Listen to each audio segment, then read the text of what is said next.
جو سب سے پہلے میرا جو پلان بنا ہوا ہے کہ اگر ہمیں حکومت ملتی ہے تو ہم کیا کریں گے، میں سب سے پہلے اپنے بیرون ملک پاکستانیوں کو موبلائز کروں گا۔ دیکھیں میرے پاکستانیوں، ایک چیز سمجھیں، ہمیں اندازہ ہی نہیں ہے کہ ہمارا کتنا بڑا اثاثہ ہے بیرون ملک پاکستانی۔ ہم نے آتے ساتھ ہی ان کی تھوڑی سی مدد کی کہ یہ جو پیسے بھیجتے ہیں، ریمیٹنسز بھیجتے ہیں، جو ہمارے لوگ باہر کام کرتے ہیں، ہم نے کوشش کی کہ بینک کے تھرو بھیجیں۔ پاکستان کی تاریخ میں سب سے زیادہ 31 ارب ڈالر کی ریمیٹنسز آئیں۔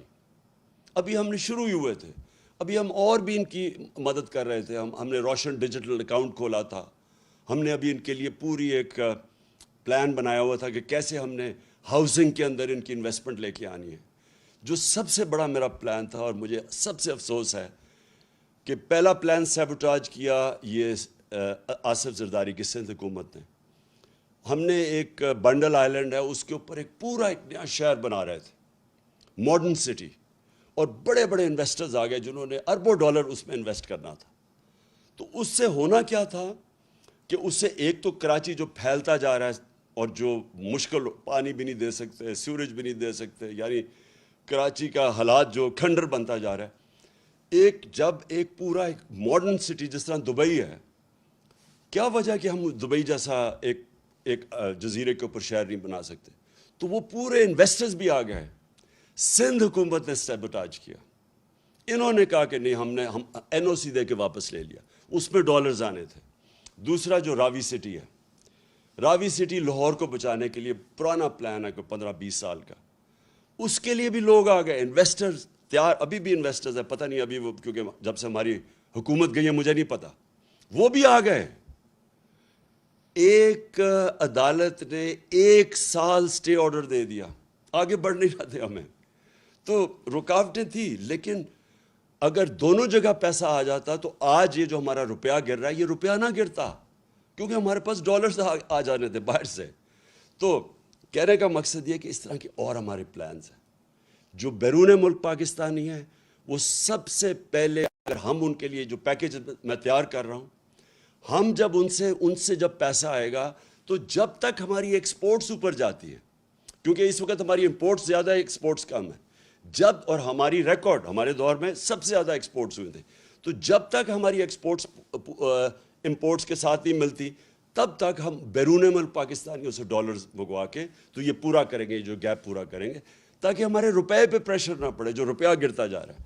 تو پہلی چیز تو میری یہ ہے کہ ہم نے اپنے بیرون ملک پاکستانیوں کو پوری طرح اس ملک کی، جو ہم اس بحران سے نکالیں گے، پوری طرح ان کی ہم مدد لیں گے، اور ان کا جو اربوں ڈالر ان کے باہر پڑے ہیں، یہ محنت کش لوگ ہیں، ان کا انشاءاللہ پیسہ لے کے آئیں گے۔ یہ کبھی بھی پیسہ جو ابھی حکومت میں بیٹھے ہیں کبھی ان کو پیسہ نہیں دیں گے۔ کیوں نہیں وہ پیسہ دیں گے؟ ابھی ریمیٹنسز نیچے چلی گئی ہیں، کیوں نہیں دیں گے؟ کیونکہ ان کو کہتے ہیں پیسہ پاکستان لے کے آؤ، اور یہاں سے ہی اپنا پیسہ باہر نکال دیتے ہیں۔ یعنی یہ کس طرح کی لیڈرشپ ہے کہ خود اپنے ان کے اربوں ڈالر باہر پڑے ہوئے ہیں، اور دوسروں کو کہتے ہیں کہ پاکستان میں آ کے پیسہ انویسٹ کرو۔ کیوں بیرون ملک پاکستانیوں نے اتنے بڑے مظاہرے کیے ان کے خلاف؟ جب ہماری حکومت گرائی ہے، کبھی پاکستان کی ہماری تاریخ میں بیرون ملک پاکستانی اس طرح کبھی نکلے ہی نہیں باہر مظاہرہ کرتے ہوئے۔ کیوں وہ نکلے ہیں؟ کیونکہ ان کو پتہ ہے کہ ان کے اربوں ڈالرز کی پراپرٹیز باہر پڑی ہوئی ہیں، تو ان کو کہتے ہیں پاکستان پہ پیسہ انویسٹ کرو، یہاں سے پیسہ چوری کر کے باہر لے جاتے ہیں۔ تو ان کے ہوتے ہوئے کوئی باہر سے پیسہ نہیں آنے لگا، اس لیے یہ ہاتھ پھیلا کے پھرتے ہیں کبھی کسی ملک کے پاس، اور یہ واقعی اس قوم کے لیے شرمندگی ہے کہ ہمیں، میرے دور میں جو مجھے سب سے شرمندہ ہونا پڑا کہ جب یہ خزانہ خالی چھوڑ کے چلے گئے تھے۔ آپ کو پتہ ہے سب سے بڑا خسارہ یہ چھوڑ کے گئے تھے، کرنٹ اکاؤنٹ ڈیفیسٹ جسے کہتے ہیں، 2018 میں۔ تو مجھے مجبوراً جانا پڑا اپنے دوست ملکوں کے پاس پیسہ لینے کے لیے، تو بڑا شرم آتی ہے، حالانکہ میں 30 سالوں سے شوکت خانم کے لیے پیسے اکٹھے کرتا ہوں، لیکن جب میں پاکستانیوں سے پیسے اکٹھے کرتا ہوں مجھے شرم نہیں آتی، کیونکہ پاکستانیوں کا ہاسپٹل ہے۔ لیکن جب کسی باہر والے سے، جس طرح مجھے پیسہ مانگنا پڑا پاکستان کے لیے، میں آپ کو یقین دلاتا ہوں کہ یہ میرے لیے تو شرم مجھے آتی ہے، لیکن یہ ہمارے ملک کے لیے برا ہے۔ وہ پاکستانیوں کی عزت نہیں کرتے جب جس ملک کے سربراہ جا کے دنیا سے پیسے مانگتے ہیں۔ اس لیے انشاءاللہ اس بار یہ ہم نے پلان بنایا ہوا ہے کہ ہم نے صرف اپنے بیرون ملک پاکستانیوں سے پیسہ اکٹھا کرنا ہے، اور ان کے پاس اتنا پیسہ ہے کہ ہمیں کوئی IMF کے پاس جانا نہیں پڑے گا انشاءاللہ۔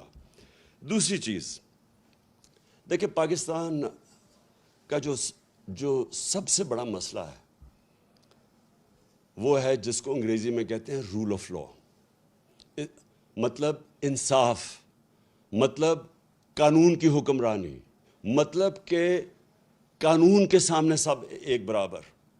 اصل میں جو ہمارے نبی صلی اللہ علیہ وسلم کی جو ایک حدیث ہے وہ سب کچھ کہہ جاتی ہے کہ تمہارے سے پہلے بڑی قومیں تباہ ہوئیں، جو طاقتور ڈاکو چوری کرتا تھا اس کو نہیں پکڑتی تھی اور کمزور کو جیل میں ڈال دیتی تھی، اور یا میری بیٹی بھی اگر چوری کرے گی تو اس کو سزا ملے گی۔ یعنی کوئی قانون سے اوپر نہیں ہے۔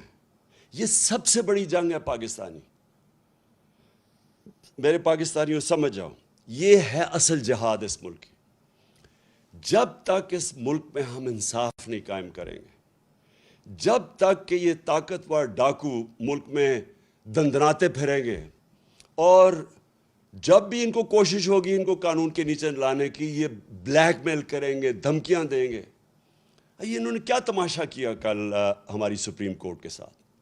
سپریم کورٹ ایک چھوٹا سا سوال پوچھ رہا تھا، چھوٹا سا سوال تھا کہ صرف یہ بتا دو کہ کہاں، اور سپریم کورٹ کی رولنگ کو وہ بات تھی، وہ سپریم کورٹ یہ کہہ رہا تھا ایک جگہ ہمیں بتا دو کہ کیا پارٹی ہیڈ فیصلہ کرتا ہے یا پارلیمنٹری ہیڈ فیصلہ کرتا ہے، بس یہ تھا۔ کیونکہ پارلیمنٹری ہیڈ نے فیصلہ کیا تھا اور پرویز الہی جیت گیا تھا، یہ کہہ رہے تھے کہ نہیں جی پارٹی ہیڈ جس کو انہوں نے آصف زرداری گیا اس کو شام کو مل کے، اور اس نے اس کو کہا کہ جی پارٹی ہیڈ نے دوسرا فیصلہ کر دیا۔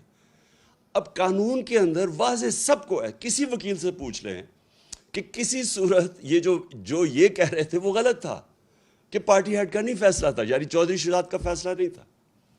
کیا کیا انہوں نے نہیں کیا عدلیہ سے، سارے وہ ایک سے ایک بڑا ملک کا ڈاکو بیٹھ گیا ٹیبل پہ، اور ایک سے ایک شروع ہو گیا برا، کوئی عدالتوں کو برا بھلا کہنا، تھریٹن کرنا، یعنی دھمکیاں دینا۔ اور یہی تھا جب نواز شریف کے یہ جو مریم کے نام پہ یہ جو فلیٹ پکڑے گئے پینما میں، یہ تو بیرونی انکشاف ہوا تھا۔ پینما کے جب جج بیٹھے ہوئے تھے وہ ایک ہی سوال پوچھتے رہے کہ یہ بتا دو کہ پیسہ، آپ نے کہا ہاں ہمارے یہ 4 بڑے بڑے محلات ہیں، بس یہ بتا دو کہ پیسہ کدھر سے آیا خریدنے کا۔ وہ جواب نہ دیں، سارے دنیا کی جواب دیتے رہے، اور وہ یہ بات صرف یہ کہنے کی، یہ قانون کے اوپر سمجھتے ہیں اپنے آپ کو۔